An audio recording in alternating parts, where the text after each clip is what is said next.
Hey there, Saguto golfers. Tom Saguto here with a simple truth about the golf swing that's going to blow your mind and make the golf swing so much easier for you. Not to mention, it's going to greatly improve your ball striking. Let's get started.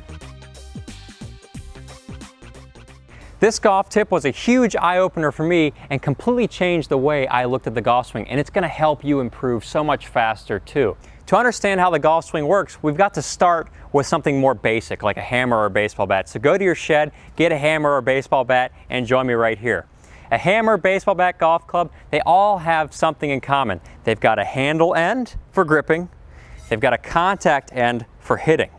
When we try to hit an object with a baseball bat or a hammer, our whole goal is to make sure the contact end comes into contact with that baseball or that nail in the wall. And so this means you'd never try and take your hands to the baseball because that'd be quite painful. Your hands coming into contact with a 90-mile-an-hour fastball, that's no fun. So what's this mean? It means that on a horizontal level here, if I want to hit this baseball, I need to know about two paths. There's a path of my hands on this inner track right here, going around my body, and there's a path of the contact end on this outer track right here, going around my body. They're both parallel paths, and they need to stay that way because I would never be able to hit this object if the paths intersected. What I mean by that is, if I keep the hands on this inside track and the contact end on the outside track, I will always come into contact with this object. Conversely, if I try to get my hands to hit the object, my path looks like this. The hand path goes up to meet the object. Ow, that baseball hits me right in the hands at 90 miles an hour. That's no fun. So, we apply the same concept to golf. The only difference is, in golf, we're not playing on a horizontal level, we're playing at a tilted angle. So look at this, baseball, golf. It's the same application right here. What do we need to do in golf? Well, get a golf club first.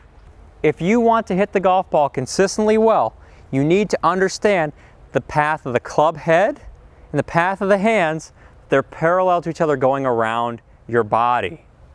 And they're always staying parallel. If you ever make them not parallel, I'm calling the cops because it's not going to work. If I want this club head to contact the golf ball, the hands must stay on the inside track and the club head must follow the outside track. It can't be any other way. You just saw me with a baseball bat there. The only way I could make contact with the baseball is if the hands stayed on the inside track. Here's the inside track. Here's the outside track. You'd never hit the hands into the object. That takes the hands off of their inner track, and it also takes the club head off of its outer track. That'd be quite painful. To be really good at golf, you must do these things in the golf swing. Keep your body's relationship to the ball throughout the swing, but also keep the paths parallel to each other. The hand path on the inner track, the club head path on the outer track. To give you a better view of what's going on, here's the path of the hands and the club head, and they're parallel to each other. You can see the hands stay on the inner track, the club stays on the outer track. Impact and through. They're always like this to hit the golf ball well.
show you in more detail, we've got the hand path shown by the red alignment sticks.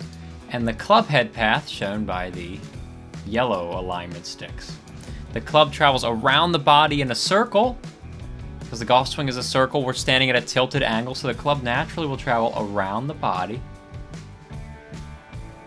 And that path is following those alignment sticks.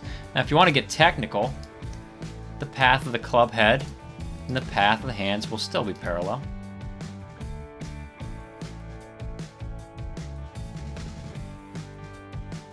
Look at the hand path, just mirroring exactly what the club path's doing. And the club path is determined by the hand path. So the hand path is the most important piece you need to think about, because the club head path is just reacting to the hands. Now downswing, we see this similar type of relationship here.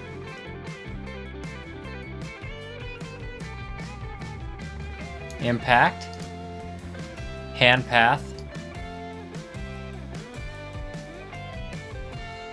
and you see the same exact relationship on the other side. It's a perfect circle until the end, until the finish. Hand path following the way through.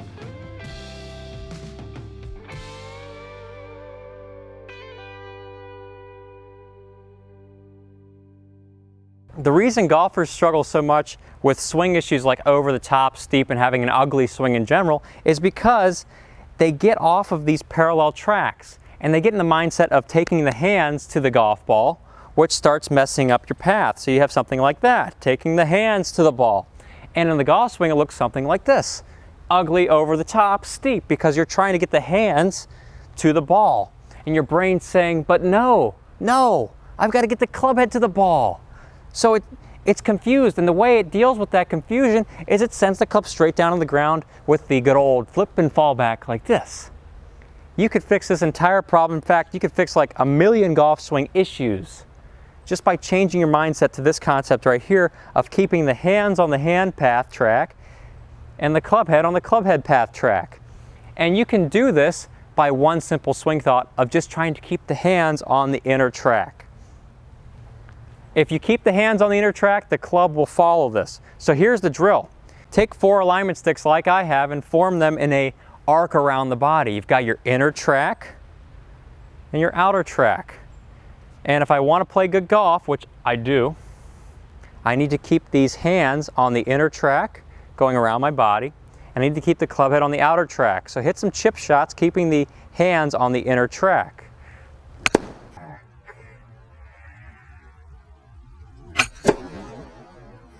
Oh, that was so solid.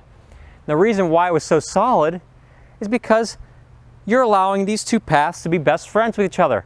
And they're best friends when they stay away from each other, parallel. It's just like hitting a hammer into a nail. It's just like a baseball bat into a baseball. The contact end is being allowed to hit the ball. So inner track, inner track. I can't fail because you're allowing that contact end to hit the ball, which it should be doing. I'm not forcing the hands to overtake the natural geometry here. I'm not forcing myself out of this beautiful setup, keeping the hands and the club head parallel to each other. Then we take it up a notch into a fuller swing, and you're trying to do the same thing. I've got these two paths, and I'm managing them in the golf swing. You see, horizontal level, it's really easy to know that this club head path and the hand path are going around my body. When I tilt over, the same is happening, but a lot of times we lose an idea of what's really going on here. We start to get confused because we're tilted over, so we don't have the same feeling as this, where the paths are going around my body. We actually have a feeling where now we've got to keep our body down. And that's why a lot of times golfers struggle with this. Keep the hands on the inner track, and I guarantee you're going to hit some solid shots. So we're going to do like a 3/4 shot here.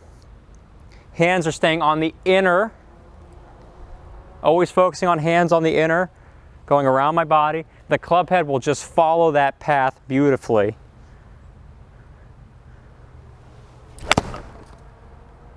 And you can see my golf swing is just a result of keeping these paths parallel, keeping the hands on the inner track. If I keep my hands on the inner track, I can't go over the top.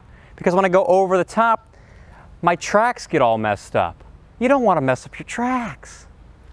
Here we go again. Backswing, keeping the hands on these paths. The inner track for the hands, the inner circle. Ooh, crispy KFC right there. You're going to experience the best contact of your life when you keep the hands on the inner track. The inner circle's for winners.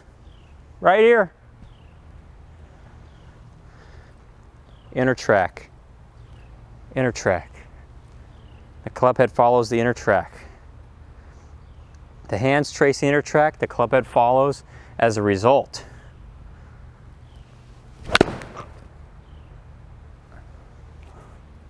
Completely transforms your golf swing. And will it feel weird? Yeah, probably, because you're used to hitting the ball with your hands, trying to hit the ball with the hands out here, when you should be trying to hit the ball by keeping the hands on the inner track. You should be trying to hit the ball with the club head, which means the hands got to stay on the inner track. So start small. That's why you always start small. Trace the inner track with the hands. You'll hit it perfect all day long. Then once you've done that a million times without failure, hitting the ball nice and crispy, move it up a notch, keep the paths parallel, keep the hands on the inner track.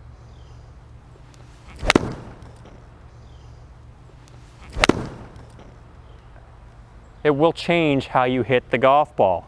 Seguto golfers, what this means is that hitting a golf ball is just like hitting a hammer into a nail, just like hitting a baseball bat into a baseball. If you can keep the hands on the inner circle, you're going to be playing golf like a winner on the inner circle. Like this video if you enjoyed this content, comment below if it helped you become a better golfer. And if you're looking for a way to play your best golf right now, check out my website, SagutoGolf. It's a simplified, comprehensive golf swing learning program designed to help you play your best golf right now. Subscribe to my channel for more content like this, and check out 2 awesome selections from the Seguto Golf archives designed to help you play your best golf right now. Thank you for watching, and I'll see you in a future episode.